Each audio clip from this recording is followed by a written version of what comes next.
Welcome to the Two Boots Word Vault podcast. In this episode, I have a recording of horse poems. The first three I presented to the Fifth Direction Elder Circle on October 2nd, 2025. And the final three are also from my book, Threads on a Painting. So I thought I'd read horse poems, especially since Jesse's here. This is called Dewdrop Feelings. And this is taken from a picture of a frieze of little horses in the Cave of Lascaux. In a Lascaux painting, the black horse is little.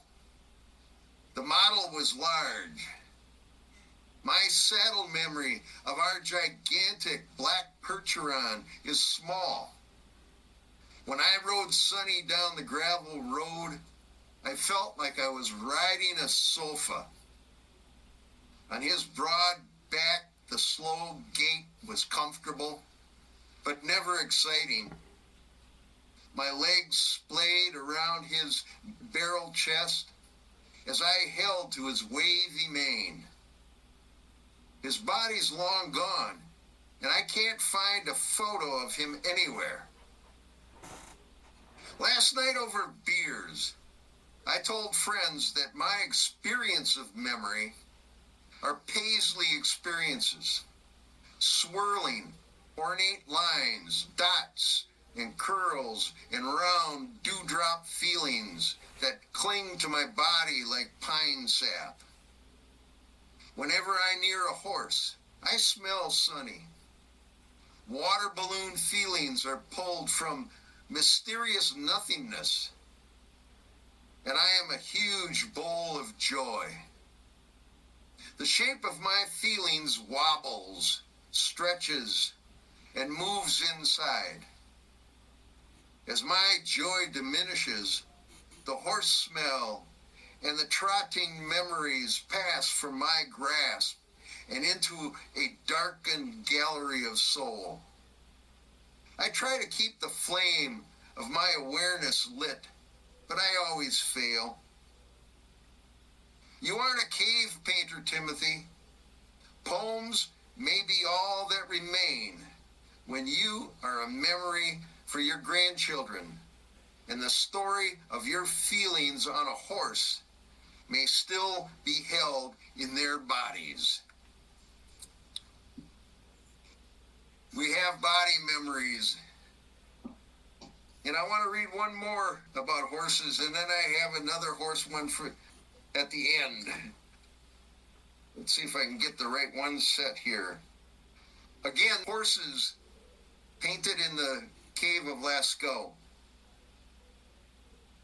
Like Mustangs romping on an IMAX screen or a mosaic in Justinian's Basilica.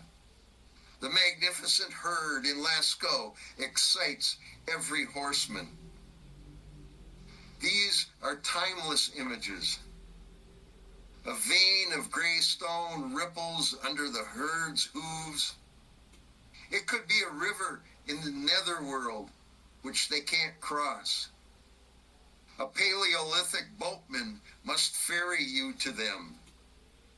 Their bodies are painted and their outlines etched as halos. One set of black hooves seemed trapped in a silent movie. The horses are impressive, and the wall is a cloud of dust. Mongolian herds filled the air with dust when they galloped over the steppes. Conquistadors marched through Teotihuacan's desert on horses clad in glittering metal. There's no metal on this herd. I would ride anyone horseback, the way my son rode our quarter horse mare, the Star. She was a paint, and I watched her give birth to her colt, Galaxy. No foals run on this wall. which you will never see, Timothy. Yet, how fortunate you are. You've seen your son's birth, the birth of his horse, and herds of stars in the Milky Way.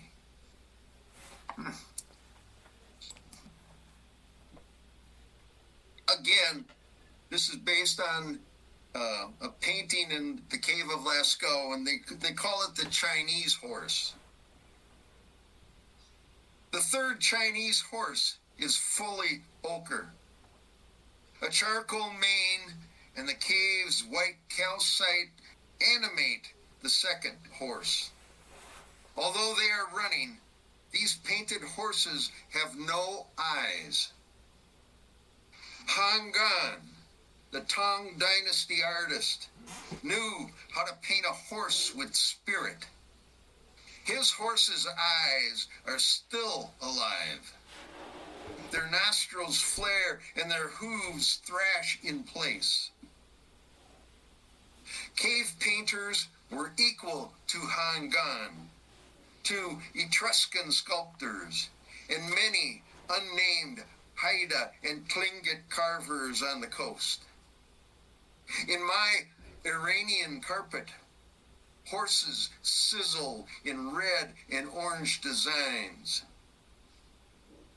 A painter who carries frustrations in his knuckles said to me, "The tastemakers consider my work passé." My friend, beauty is never passé. It resides beyond the gadfly's whimsy. You ride spirit horses through tunnels of your imagination, Timothy, and you travel in and out of the chambers of outrage. When the beauty is with you, you easily sleep beside your horses.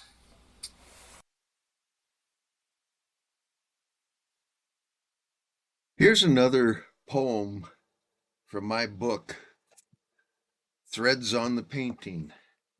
And this is a horse poem, Rostar, prompted by the red horse painting in the Cave of Lascaux. The red horse could be the ancestor of our first horse, Rostar. His coloring was the same reddish brown with a black mane.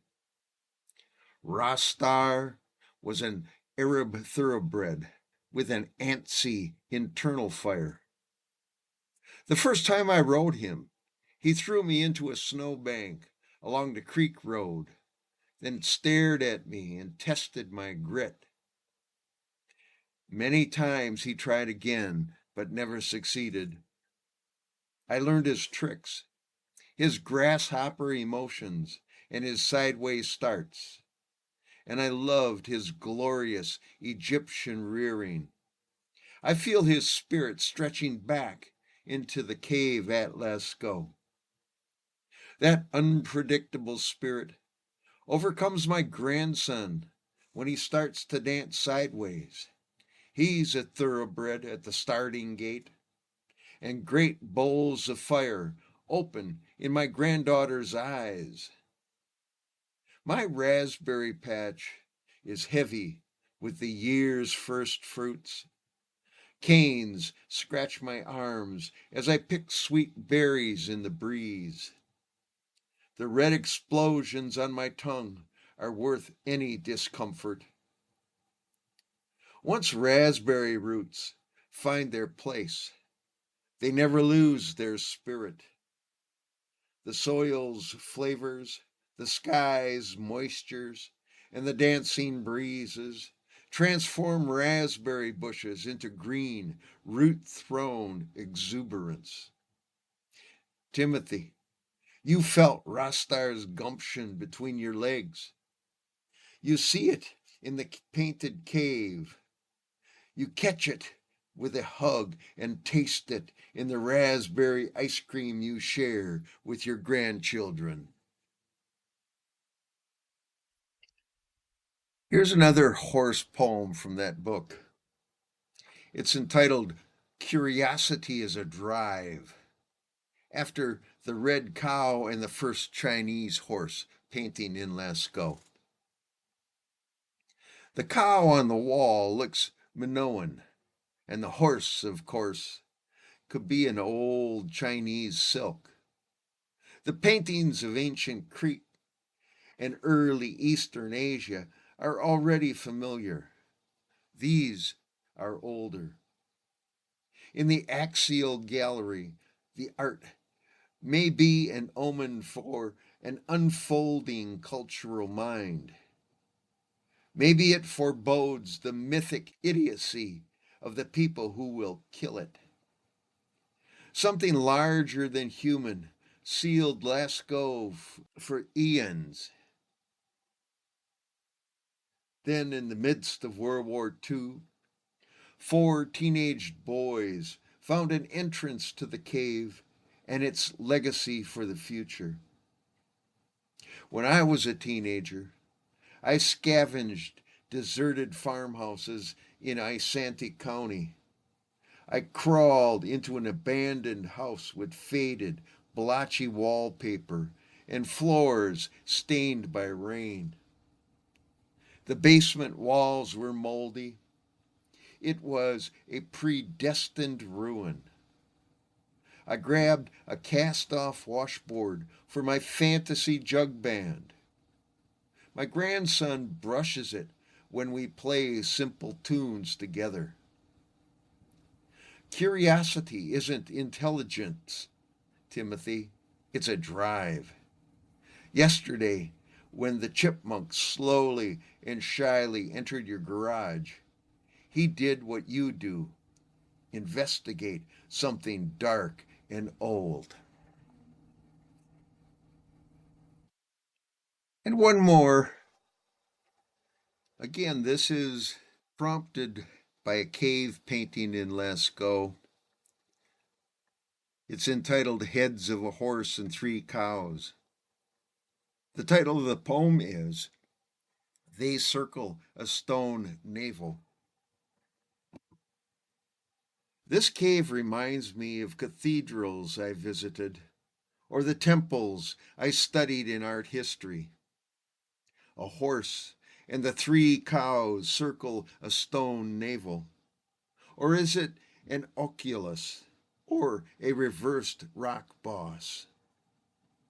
Basilicas have angels, seraphim, cherubim, or evangelists circling the eye of God the Father above their stone floors.